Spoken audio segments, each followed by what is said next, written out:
Utility or advantage of graph. Yes, student, graphic presentation is more popular than diagrammatic representation because it is more accurate. आप जो graph और diagram दोनों में accurate कौन सा होता है? ग्राफ. प्रोफेसर ब्लेयर ने इसके सपोर्ट में बोला है the simple to understand, easy to make, the most variable and the most widely used chart is line graph. So you can conclude that table और diagram से more preferable क्या होता है? graphs होता है. इसकी authenticity होती है, डॉक्टर्स भी इसको यूज करते हैं. Fine. Graphic presentation is a functional form of art as well as modern painting or architecture design. Yes students, जो हमारा ग्राफ है वो भी मॉडर्न पेंटिंग या आर्किटेक्चर डिज़ाइन के जैसे ही होता है. इसके सपोर्ट में देखिए मैरी एनोव ने क्या बोला है? The painter studies his subject to determine what colours and style and designs will be best express his ideas. The same kind of imagination is exercised by the graphic artist and analyst. जैसे एक painter पहले से ही decide करता है कि उसको कौन सा कलर, स्टाइल और डिज़ाइन लेनी है, वो अपना इमेजिनेशन करता है जिससे कि वो अपने व्यूज़ को बेस्ट प्रेजेंट कर सके, वैसे ही जो ग्राफिक एनालिस्ट और आर्टिस्ट है वो भी अपने डेटा को या अपने कंक्लूजन को बेस्ट प्रेजेंट करने के लिए इन सब चीज़ों पे वो एक्सरसाइज करता है जैसे कि एक पेंटर करता है. Fine. Graphical presentation is a scientific method. Next, points of advantage of graph. There are two type of advantages. First is general advantage and special advantage. इसकी एडवांटेज डिस्कस करने से पहले हम टेबल, ग्राफ और diagrams के बारे में discuss कर रहे हैं. लोग स्टूडेंट्स, जब भी इन्वेस्टिगेटर अपनी इन्वेस्टिगेशन में टेबल यूज करता है, ग्राफ यूज करता है और डायग्राम्स यूज करता है तो more effective, more easy to understandable उसके लिए क्या होती है? सिंपल लुक से आप किसको इजीली समझ पाएंगे? ग्राफ्स को. बिकॉज डायग्राम के कंपैरिजन में जो ग्राफ होते हैं वो मोर साइंटिफिक होते हैं. Table are seen more lengthy and complex. Fine. But उसी टेबल को अगर आप ग्राफ फॉर्म में देखते हैं तो आप इजीली इंटरप्रिटेशन कर लेते हैं. फाइन. तो अब ये हम फर्स्ट एडवांटेज डिस्कस कर रहे हैं. First is attractive and effective. As we discussed earlier, graphs are more effective than table और diagrams. Fine. At the first sight you can easily interpret that what is happening. आप graph देखकर easily conclude कर लेंगे कि क्या हो रहा है और क्या हो सकता है. Fine. Graphs are more attractive by constructing them more beautiful. ग्राफ्स को more beautiful बना सकते हैं डिफरेंट टाइप के ग्राफ यूज करके, कलर्स से. फाइन. बट एज कंपेरेटिवली आप टेबल्स को अट्रैक्टिव नहीं बना सकते हैं. फाइन.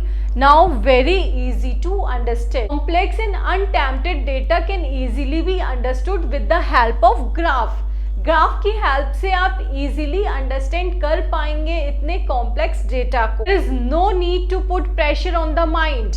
आपका माइंड डायरेक्टली क्लिक कर लेगा द चेंज ऑफ डायरेक्शन और द स्पीड ऑफ डेटा कि कैसे क्या चेंजेस हो रहे हैं डेटा में. Next is useful for comparison. Comparison between two और more data become easy with the help of graph and the change in them can easily be understood at one side. आप graph को देख के आप first side में पता लगा लेंगे कि क्या चेंजेस हो रहे हैं और क्या नहीं हो रहे हैं, which is not possible with the help of table. इसको हम एक एग्जाम्पल से समझते हैं. This is an example of table and graph. नीचे आपको टेबल गिवन है जिसमें बैच 1 और बैच 2 है जिससे रिलेटेड डाटा ये शो किया गया है. अब आप इस टेबल को देखोगे तो आप इससे इजीली इंटरप्रिटेशन नहीं कर पाओगे. बट इसी टेबल के ग्राफ को आप जब देखते हैं तो बैच 1 ये देखिए ब्लू जो वाला है वो बैच 1 को प्रेजेंट करता है और बैच 2 को रेड वाला प्रेजेंट करता है। अब ब्लू में यहाँ पे ये बेस लेवल से इंक्रीमेंट कितना हो गया 40, फाइन, यहाँ से ये 50 पे पहुंच गया, फिर डिक्रीज हो रहा है, डिक्रीज और इंक्रीज। फ्लक्चुएशंस हम ग्राफ से इजीली पता कर पा रहे हैं। हमने सिर्फ 2 आइटम्स को डिस्कस किया है। अदर टेबल को जब हम देखेंगे जिसमें मोर देन 2 आइटम्स है तो आप क्वाइट कंफ्यूजिंग होंगे कि कैसे हम इंटरप्रिटेशन करें, बट उसी टेबल के अगर आप ग्राफ को देखेंगे तो आप इजीली इंटरप्रेट कर पाएंगे और कंफर्टेबल भी होंगे। नेक्स्ट आप इस टेबल को देखिए, ग्राफ को देखिए कि ये मोर इफेक्टिव है, इजी टू अंडरस्टैंड है और कंपेरेटिव स्टडी में हेल्पफुल रहती है। नेक्स्ट इज सिंपल और परमानेंट इंप्रेशन। यस स्टूडेंट्स, आप जब किसी स्कैटर डेटा को देखते हैं तो आप उसको मेमोराइज नहीं कर पाते हैं, बट अगर आप उसके ग्राफ को देख लेंगे तो आप उसको इजीली मेमोराइज कर पाएंगे। So we can say the data become more intelligible for common man. Common man भी उसको इजीली रिमाइंड रख सकता है। Next is time and labour saving. सिर्फ इसी मेथड में आप टाइम एंड लेबर सेव कर सकते हैं in comparison of table and diagrams. इसका एक एग्जाम्पल है कि डॉक्टर अगर किसी पेशेंट के टेम्परेचर की रीडिंग ले रहा है तो वो उसके टेबल के कंपैरिजन में उसकी ग्राफ को रिमाइंड कर सकता है और उसे इंटरप्रिटेशन कर सकता है। तो वो टेबल के कंपैरिजन में वो ग्राफ क्या हो गया, टाइम सेविंग हो गया और लेबर सेविंग हो गया, क्योंकि वो इजी एंड फास्ट इंटरप्रिटेटिंग है। जनरल एडवांटेज हमारी एवरी फील्ड ऑफ लाइफ में यूज आती है, बट हम यहाँ पे बात कर रहे हैं स्पेशल एडवांटेज की in reference of statistics. Statistics में इस ग्राफ की क्या यूटिलिटी है और क्या एडवांटेज है। First is knowledge of central values.